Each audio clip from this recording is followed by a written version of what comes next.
रूस के रेफरेंडम पर नेटो का बड़ा दावा, हमले तेज करने के लिए ग्राउंड तैयार कर रहा है रूस।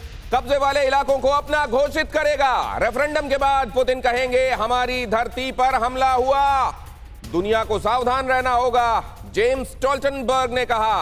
अब नेटो की तरफ से, नेटो के मुखिया की तरफ से यह बात कही जा रही है कि क्या होगा, वो स्टेप वाइज ये डिकोड करने में लगे हुए हैं कि कब क्या किया जाएगा। पहले रेफरेंडम होगा, रेफरेंडम के बाद टेरिटरी को रूस की घोषित किया जाएगा, उसके बाद जब यूक्रेन इस पर हमला करेगा तो कहा जाएगा कि एक संप्रभु देश पर हमला किया जा रहा है, उसकी टेरिटरी पर हमला किया जा रहा है, और इस तरीके से न्यूक्लियर हथियारों के इस्तेमाल के लिए वो रास्ता बना लेगा। अगर रूस को ये करना ही होगा तो क्या अभी तक उसके पास पर्याप्त वजह नहीं रही हुई है? क्या रेफरेंडम के बाद ही वो ये करने की सोचेगा? और क्या इस तरीके से चीजों का डिकोड किया जाना ये सही है, या असल में केवल रूस को विलेन बनाने की कोशिश है? सतीश सर। दिनेश भाई, देखिए, जिस तरीके का, जब मैंने पहले भी कहा कि दुनिया को म्यूचुअल डिस्ट्रक्शन से बचाने का अगर सबसे सार्थक और कारगर काम किया गया था वो गोर्बाचोव के द्वारा किया गया था, और जिन्हें नोबेल पीस प्राइज भी दिया गया था रीगन के साथ में। और उनके कुछ दिन पहले, उनके मरने के बाद भी पुतिन उनको श्रद्धांजलि देने नहीं गए थे। तो कहने का अर्थ उनका मिजाज जिस तरीके से है, वो किसी भी तरीके से डिप्लोमेटिक या और बाकी कानूनी तरीके से चलने के कवायद नहीं है। वो उन बातों को मानते नहीं। भले अब ये सर, मुझे एक बात और लगती है, अमेरिका जिस तरीके से घनचक्कर बनाता है किसी के दिमाग का, और अमेरिका जिस तरीके से चीजों को उलझाता है, मुझे नहीं लगता, मुझे लगता है उस हिसाब से रशिया स्ट्रेट फॉरवर्ड है, और एक हद के बाद अगर उसको नहीं सूझा और ये दिमाग उसका यूं ही उलझाया गया नेटो की तरफ से और अमेरिका की तरफ से, तो दुनिया के ऊपर ये तबाही आ सकती है। सर, मैं वापस आता हूं आपके पास। ये अहम खबर बताने के बाद रूस के रेफरेंडम पर G7 ने जताई आपत्ति। रेफरेंडम के नतीजे पर हर परिस्थिति में यह अमान्य होंगे। तुर्की ने भी रेफरेंडम को अवैध करार दिया। हर परिस्थिति में यूक्रेन के साथ, ये कहा तुर्की ने। अब जरा देखिए, यहां पर यह कहा गया है कि रेफरेंडम में नतीजे कुछ भी आए, वहां के लोग ये कहें कि हम यूक्रेन के साथ रहना चाहते हैं या ये कहें कि हम रशिया के साथ रहना चाहते हैं, दोनों स्थितियों में रेफरेंडम अमान्य होगा। तुर्की ने भी ये कहा है, G7 कंट्रीज ने, और साथ में तुर्की ने भी। तुर्की जो बीच में रूस के साथ खड़ा हुआ दिखाई दे रहा था, ऐसा लग रहा था कि नेटो में रहने वाला एक मेंबर, असल में देखिए रूस के साथ खड़ा हुआ है, वो अब वापस। और यही तुर्की की खासियत है, वो इस समय कहां कब क्या करे, मोस्ट अनप्रेडिक्टेबल है। वो हर खेमे में हर तरफ से खेलना जानता है। जरा ये भी समझने की कोशिश करते हैं। अनिल त्रिगुनायत सर, इस बात को समझाएंगे जरा आप? देखिए, तुर्की जो है बड़ा स्ट्रेटेजिक लोकेशन है एक तो तुर्की की, और जहां तक रूस के साथ दोस्ती की बात है तो आप ये देख लें कि जो ऑटोमन एम्पायर, और तब से लेकर के 13 बार युद्ध सबसे ज़्यादा अगर तुर्की के किसी के साथ हुए हैं तो वो रूस के साथ हुए हैं, और स्ट्रेटेजिक कंपटीशन में। लेकिन ये है कि तुर्की और रूस के रिश्ते जो है काफ़ी हद तक मैं समझता हूँ नॉर्मल रहे, ख़ासतौर से अर्दोगान और पुतिन के बीच में। और उन लोग ट्रेड काफ़ी $32 बिलियन का ट्रेड है रशिया के साथ में। टूरिज़्म जो है, रशिया से मैक्सिमम टूरिस्ट जो है तुर्की में आते हैं। तो और दूसरा S-400 की आपने देखा होगा, नेटो मेंबर जरूर है तुर्की, लेकिन उसके बावजूद वो S-400 रशियन सिस्टम को खरीदने के लिए गया और उसने सबके साथ में टेक ऑन किया। आज की डेट में जहां तक रशिया का कंडेम करने की बात थी तो उन्होंने कंडेम जरूर किया रशिया सर। तो ये वर्ल्ड डिप्लोमेसी में यही मूव्स वाइज होते हैं, ये वर्ल्ड डिप्लोमेसी में ये टर्की जैसे मूव्स ही वाइज होते हैं जिसको कोई समझ ही ना पाए, पकड़ ही ना पाए, या असल में आपका एक स्टैंड क्लियर होना चाहिए। वही वर्ल्ड डिप्लोमेसी में आपको एक क्लियर कट फिगर के रूप में सामने रखता है। क्या होना चाहिए? टर्की समझदार है या बाकी मुल्क जो सीधे सीधे बातें करते हैं वो समझदार है? मैं आपके पास लौटता हूं सर, ये अहम खबर बताने के बाद। यहां पर जरा ये देखना पड़ेगा कि 77 साल बाद इस डूम की जो चर्चा हो रही है, ये किन पहलुओं के आधार पर ये सब्सटेंशिएट होती हैं, जरा इसको भी देखिए। 77 साल बाद अगर विनाश के ये बादल फिर से घिरे हैं तो आपको ये जानकारी भी देखनी चाहिए।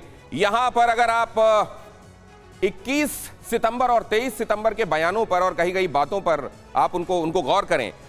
21 सितंबर को प्रेसिडेंट पुतिन ने, असल में 20 की रात में ये कहा गया था इंडियन टाइम के मुताबिक कि वो एड्रेस करेंगे, लेकिन फिर बाद में ये पता चला कि शायद तबीयत की वजह से उन्होंने और 12 घंटे बाद एड्रेस किया। लेकिन जब उन्होंने कहा तो बड़ी महत्वपूर्ण बात कही, उन्होंने कहा कि रूस पर जरा भी खतरा आया तो हमारे पास जो रिसोर्सेस हैं, जितने रिसोर्सेस हैं, सबसे हम अपनी टेरिटरी को प्रोटेक्ट करेंगे। 23 सितंबर को पुतिन की धमकी को मजाक में ना समझा जाए, मजाक में ना लिया जाए, ये बात यूरोपियन यूनियन की तरफ से कही गई, और ये कहा गया कि इसको ध्यान दिया जाए, इस बार ये ब्लफिंग नहीं है, पुतिन इज नॉट ब्लफिंग। और जिसकी चर्चा हम कर रहे थे कि इस दौरान क्या अमेरिका की तरफ से ये बात आई, क्या कभी सामने आई, और ये क्या अमेरिका के लिए ही संदेश है कि हम असल में रिसीविंग एंड पे आ जाएंगे। पुतिन अब इस बार बहुत गंभीर लग रहे हैं, अमेरिका इस टेंशन को आगे बढ़ाता चला जा रहा है। नेटो में बाकी कंट्रीज की उतनी से नहीं है, अमेरिका जो कहता है वही आखिरकार होता है और उसको भुगतना पड़ेगा। ये एक समझने वाली बात है। इस बार जो कहा जा रहा है ये चेतावनी इस बार खोखली नहीं है, ये इस बार बहुत गंभीर है। एक्सपर्ट्स क्या कह रहे हैं? एक्सपर्ट्स का भी यही कहना है कि इस बार स्थितियां पहले से बहुत अलग हैं। यूक्रेन में हार से पुतिन अभी जिस तरीके से बौखलाए हुए हैं, पूरे वॉर में ये जो 213 दिन गुजरे उतना पहले कभी नहीं हुआ, लिहाजा इस समय वाकई वो टिपिंग पॉइंट हो सकता है। टैक्टिकल न्यूक्लियर वेपन का इस्तेमाल कर सकते हैं। तमाम जगहों पर एक्सपर्ट्स ये बात मान रहे हैं कि खतरा पहले से कई गुना ज्यादा बढ़ा हुआ है, और एक्सपर्ट्स अगर ये देख रहे हैं, मान रहे हैं, जाहिर है तो उनके पास वजह हैं, और वो वजह कार्यक्रम की शुरुआत में मैंने मोटे तौर पर आपको बताई भी थी। एक्सपर्ट्स क्या कह रहे हैं? रूस कई मोर्चों पर टैक्टिकल न्यूक्लियर वेपन तैनात करेगा। एक स्टडी ये भी कहती है कि रूस क्या क्या कर सकता है, तो उसमें सामने ये आया कि कई तरीके की कई जगहों से ये न्यूक्लियर वेपन की तैनाती वो कर सकता है। और क्या करेगा?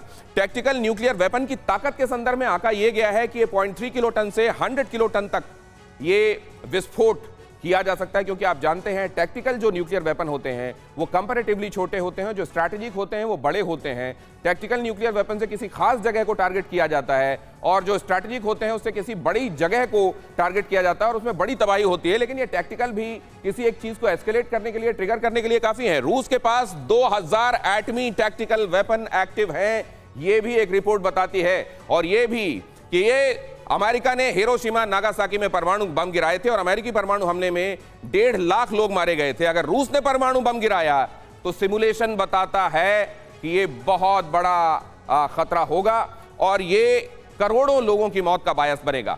बताया यह भी जाता है कि किंजल मिसाइल रेडी रखी गई है, आवाज से 10 गुना ज्यादा स्पीड वाली। किंजल की रेंज 2000 किलोमीटर, परमाणु बम गिराने की ताकत, और मिग 31 लड़ाकू विमानों में इसे फिट कर दिया गया है। टेपोलैम के हिसाब से 11,000 किलोमीटर की रेंज वाली इंटरकॉन्टिनेंटल ये बैलिस्टिक मिसाइल है और 17,000 किलोमीटर प्रति घंटा की रफ्तार से ये चलती है। इसको भी रेडी रखा गया है। RSM-56 वुलावा, इसको भी रेडी रखा गया है। सबमरीन से लॉन्च होने वाली बैलिस्टिक मिसाइल 8,000 से 8,500 किलोमीटर की रेंज वाली है। ये रूस की नई बोरी क्लास पनडुब्बियों पर इसको तैनात कर दिया गया ऑलरेडी। इसको जरा क्लोज कीजिए और इस जगह पर दिखाइए।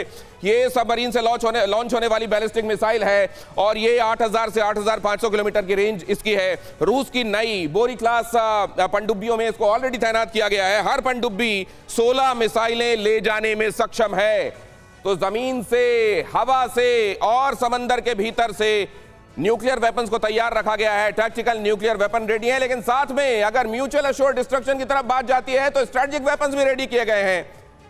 और अगर उधर अमेरिका में आप देखते हैं कि लोगों को यह आगाह किया जाता है कि अगर परमाणु बम का इस्तेमाल होता है उस सूरत में आपको क्या करना है, उसकी ट्रेनिंग दी जाती है। न्यूयॉर्क में आपको याद होगा वो वीडियो सामने आया था। इधर कहा जा रहा है क्या ये दुनिया इसको मजाक समझ रही है? क्या किसी भी सूरत में खुद को वो बचा पाएगी? क्या गंभीरता का अंदाजा है?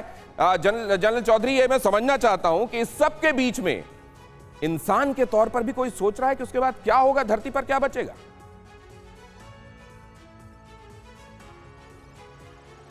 जनरल चौधरी, आपको आवाज आ रही है मेरी? सतीश सर कुछ कहना चाह रहे हैं। जनरल चौधरी का भी सिग्नल मुझ तक नहीं पहुंच रहा है। सतीश सर, तो ये खतरनाक इसलिए भी है कि इसी चीज के बाद आज की स्थिति को देखें कि अनइक्वल पार्टनर्स की स्थिति है।